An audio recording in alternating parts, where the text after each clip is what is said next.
নমস্কার বন্ধুরা, আজকে মম কিচেন থেকে জয়া মণ্ডল বলছি। আজকে আপনাদেরকে আমি সোয়াবিনের আচার বানিয়ে দেখাবো। আমি 200 গ্রাম সোয়াবিন জলে ভালো করে ধুয়ে এইভাবে কেটে নিয়েছি। এটা আমি এখন সাদা তেল দিয়ে ভেজে নেব। এখন আমি কড়াই গরম হয়ে গেছে, তেল দিয়ে দিব।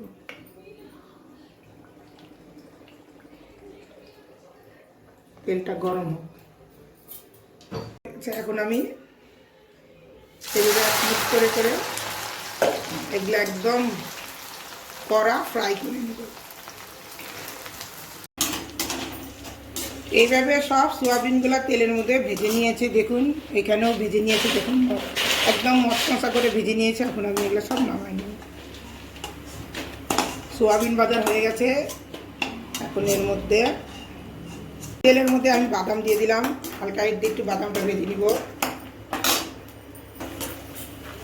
বাদামগুলো ভাজা হয়ে গেছে। এখন এর মধ্যে আমি কারি পাতা দিয়ে দিব।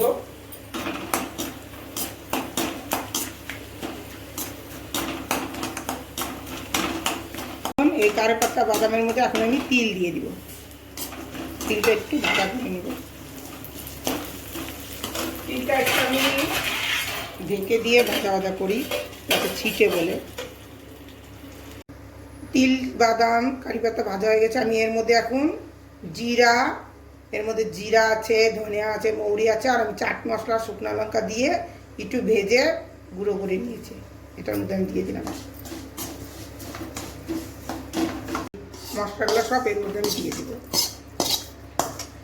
সোয়াবিনগুলো দিয়ে ভালো করে মুছিয়ে নিব। এখন আমি 1 চামচ বিট লবণ দিয়ে দিলাম। একটু নর্মাল লবণও দিব। একটু গোলমরিচ পাউডার,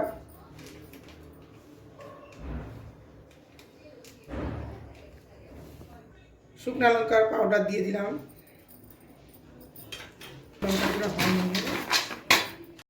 অল্প একটু কাশ্মীরি লাল লঙ্কা দিয়ে দিলাম, পাউডার লাল যাতে হওয়ার জন্য। এটা একটু লাল ভালো লাগে। এতটা আজিনামটর দিয়ে দিলাম।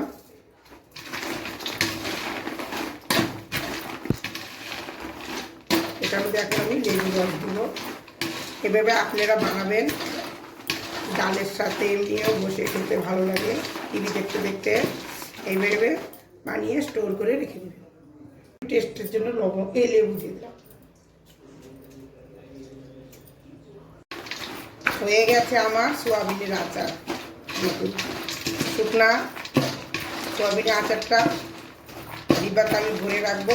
ডালের সাথে খেতে ভালো লাগে। আমার ভিডিওটা পছন্দ হলে লাইক, শেয়ার, সাবস্ক্রাইব করবেন।